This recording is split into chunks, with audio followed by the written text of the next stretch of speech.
dipaksa, cara menyenangkan penuh cinta.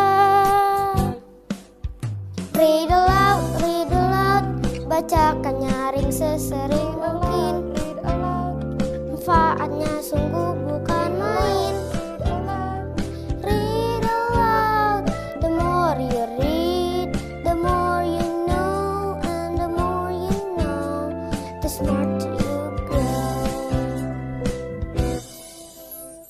Ada aktivitas sederhana untuk membuat semua suka membaca, berteman dengan buku tanpa dipaksa, cara menyenangkan penuh cinta. Read aloud, bacakan nyaring sesering mungkin. Read aloud, manfaatnya sungguh bukan main. Read aloud, the more you read, the more you know, and the more you know, the smarter you grow. Read aloud, for the smarter you grow.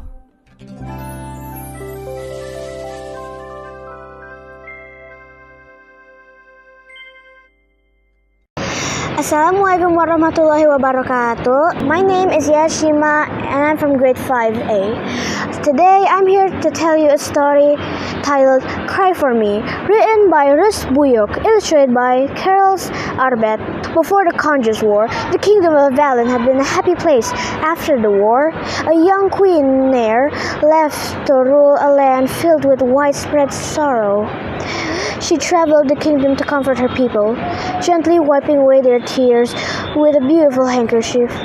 She was especially gentle with the children. Having lost her own mother, Queen Masar, she felt their woe. Time went on. Children born in peacetime brought joy. Sadness faded into memory. People slowly grew happy again. Valen gradually, quietly rebuilt itself. Then, on the Queen's 17th birthday, the doors to the palace in the middle of the night, people heard the scraping of claws on stone, but they saw nothing. That was the last night of peaceful sleep for Valen's children. Queen Nair no longer left the palace to see her people. 10 years later, a young girl named Lalace was sitting in the darkness of her brother Pigwig's room. She was watching for something, though she didn't know what.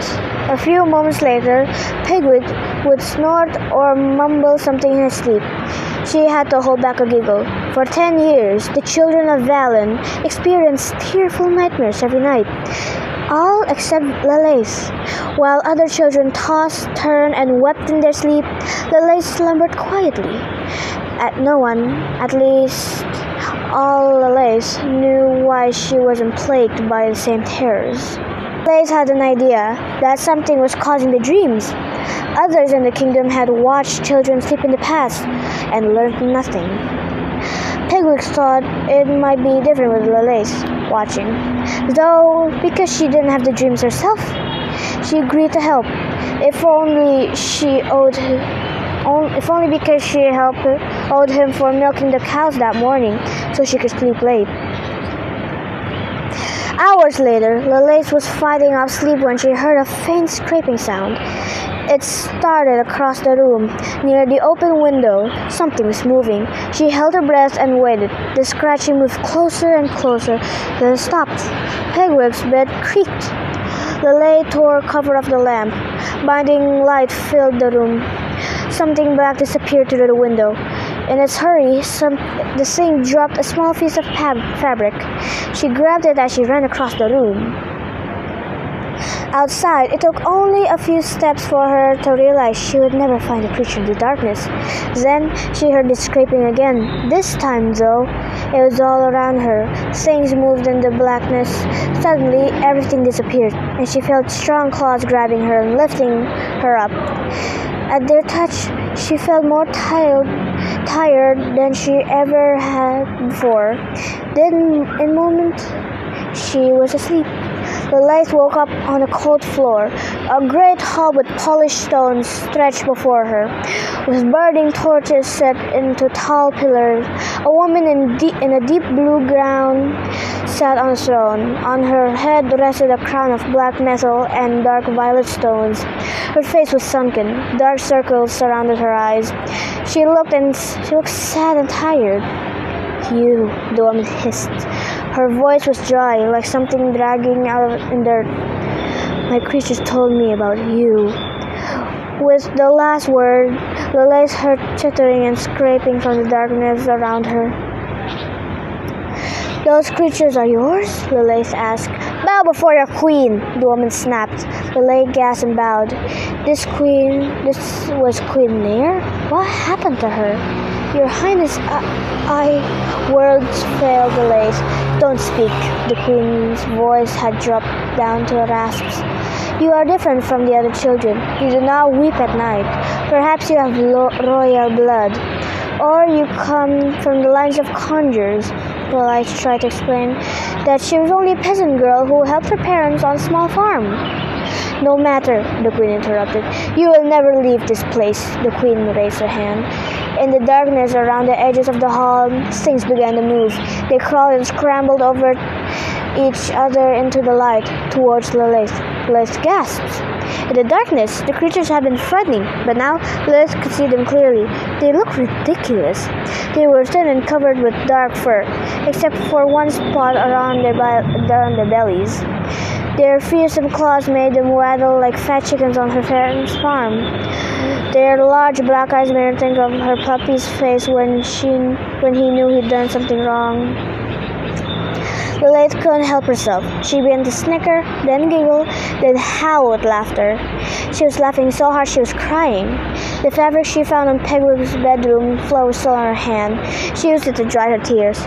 One of the creatures darted from the crowd and snatched the handkerchief. It scrambled to the queen and offered the cloth to her with a bow. Queen Nair dropped the fabric into a bowl of dark liquid and started to bubble. With shaking hands, she brought the bowl to her lips and drank. Slowly, she began to stand up. Her face brightened and softened until a beautiful woman stood before her. After a few moments, Queen Nair gave her a smile. "I need to tell you a tale," she said. The queen told Lilith how before their defeat, the conjurers had surrendered control of their creatures but cursed her at the same time. The queen had to drink a potion which is made with children's tears each day, or she would die. To make matters worse, if the queen had any children, the curse would pass to them. For some time after the war, people were still suffering. It was easy to get the children's tears. I simply needed to by comforting them, the queen explained. As the sadness from the war faded, though, I grew desperate. I used my creatures to send the children bad dreams so I could keep them from suffering in the real world. The potion made from tears of fear and sadness, though it changed me. I am so sorry. I never thought to try tears of joy.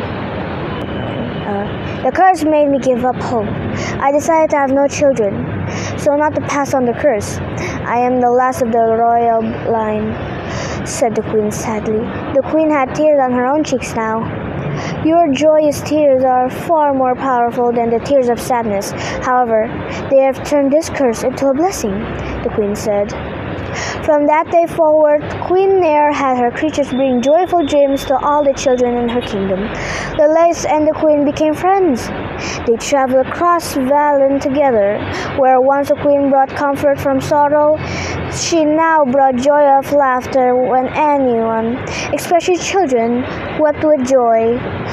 Queen Nair was there to dry their tears. When she grew old, Queen Nair named Lilith her heir to the throne. That is how a brave peasant farm girl helped a queen avoid the worst effects of a curse and become a queen herself. That's all. Thank you very much. Thank you for listening. See you next time.